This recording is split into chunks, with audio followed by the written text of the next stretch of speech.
আমরা ভূমিকম্পের আরো খবর জানবো। পুরান ঢাকা থেকে যুক্ত হচ্ছেন সহকর্মী সৌরভ নূর। সৌরভ, আপনি যে এলাকাতে আছেন এই এলাকাতে 3 জন নিহতের ঘটনা ঘটেছে। এখন কি পরিস্থিতি? ওই এলাকায় যে ভবনে রেলিং ধসে গেছে সেই ভবন আসলে ঝুঁকিপূর্ণ কিনা? হ্যালো।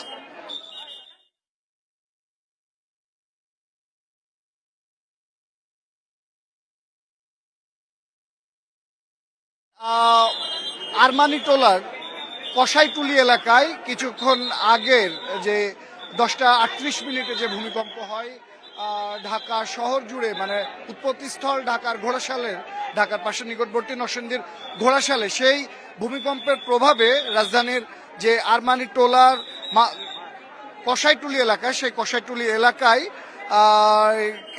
ভবনের ছাদে যে রেলিং করা ছিল লোহা এবং সিমেন্ট দিয়ে, সেই রেলিং সহ ওয়াল পড়ে গিয়ে পথচারী 3 জন নিহত হয়েছেন এবং 6 জন আহত হয়েছেন বলে আমরা জেনেছি। তবে নিহতের ঘটনা পুলিশ কনফার্ম করেছে ইতিমধ্যে। ফায়ার সার্ভিস কর্মীরা এখানে উদ্ধার তৎপরতা জানাচ্ছে এবং পরিস্থিতি নিয়ন্ত্রণে আইন শৃঙ্খলা বাহিনীর পাশাপাশি সেনা সদস্যরাও এখানে এসে উপস্থিত হয়েছেন। এটি একটি সরু গলির রাস্তা, যেখানে ভবনের মানে মূল রাস্তার 2 পাশ দিয়েই ভবন, সরু গলি চলে গেছে। এই এই এই সড়ক ধরে 3 জন পথচারী যাচ্ছিলেন, তাদের ওপরেই এই রেলিংয়ের ভাঙা অংশ এসে পড়ে, যার ফলে তারা ঘটনাস্থলে মারাত্মক আহত হন এবং স্থানীয়দের দাবি যে এদের মধ্যে 2 জন ঘটনাস্থলে আসলে মারা যান।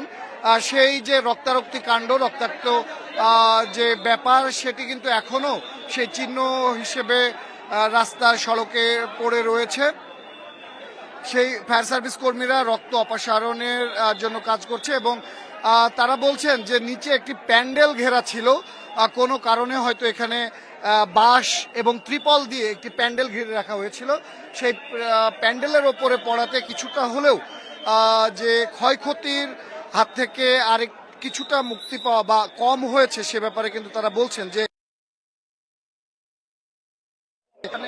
বাড়তে বাড়তে হতাহতের সংখ্যাও আরো বাড়ার সম্ভাবনা ছিল, হতাহতের সংখ্যাও আরো বাড়ার সম্ভাবনা ছিল, কিন্তু এই প্যান্ডেলটি থাকার কারণে কিছুটা হলেও এখানে যারা পথচারী আসন্ন বিপদ থেকে মুক্তি পেয়েছে। এই যে ভবনটি, মূলত এই ভবনটি সেই ভবন, এই ভবনেরই 5তলা ভবনের উপরে যে ছাদের অংশ, সেই ছাদে দেওয়া ছিল 3 ফিট উচ্চ